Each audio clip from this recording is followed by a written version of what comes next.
بسم اللہ الرحمن الرحیم۔ السلام علیکم۔ آج ہم آپ کے لیے لائے ہیں ایک سچا واقعہ، جی ہاں، اسلامی سچا واقعہ، ایمان افروز واقعہ۔ اس دور میں کے ناولوں، ڈرامے اور من گھڑت قصے کہانیاں مشہور ہیں، مگر اسلام اور اسلامی واقعات جو کہ ہمارے لیے مشعل راہ ہیں، ان سے سب بے خبر ہیں۔ مگر ہم آپ کے لیے اسلامی واقعات لائیں گے انشاءاللہ تعالی۔ امید ہے کہ آپ کو ہماری کاوش پسند آئے گی اور آپ کی زندگی کے لیے مشعل راہ ہوں گی۔ حضرت ابو ہریرہ رضی اللہ تعالی عنہ کی ماں کے اسلام لانے کا واقعہ۔ سیدنا حضرت ابو ہریرہ رضی اللہ تعالی عنہ خود دولت اسلام سے بہرہ ہو گئے تو ان کو فکر ہوئی اپنی بوڑھی ماں کو بھی اس سعادت میں شریک کروں، مگر وہ برابر انکار کرتی رہی۔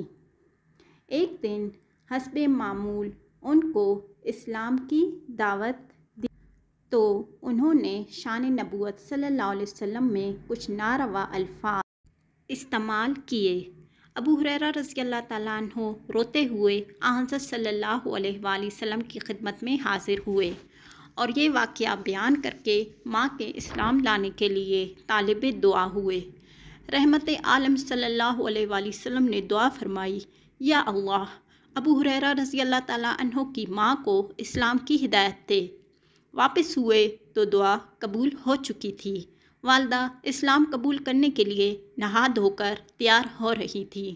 جیسے ہی ابو ہریرہ رضی اللہ تعالیٰ عنہ گھر پہنچے، ماں نے پڑھا، اشہد ان لا الہ الا اللہ واشہد ان محمدً عبدہ ورسولہ۔ آپ رضی اللہ تعالیٰ عنہ اپنی والدہ سے یہ الفاظ سنتے ہی فوراً الٹے پاؤں فرط مسرت سے روتے ہوئے کاشانہ نبی صلی اللہ علیہ وسلم پر حاضر ہوئے۔ عرض کیا، یا رسول اللہ، بشارت ہو، آپ کی دعا قبول ہوئی۔ اللہ تعالیٰ نے میری ماں کو اسلام کی ہدایت بخش دی۔ سیرت صحابہ رضی اللہ تعالیٰ عنہ جلد 2، صحیح اسلامی واقعات، صفحہ نمبر 60-61۔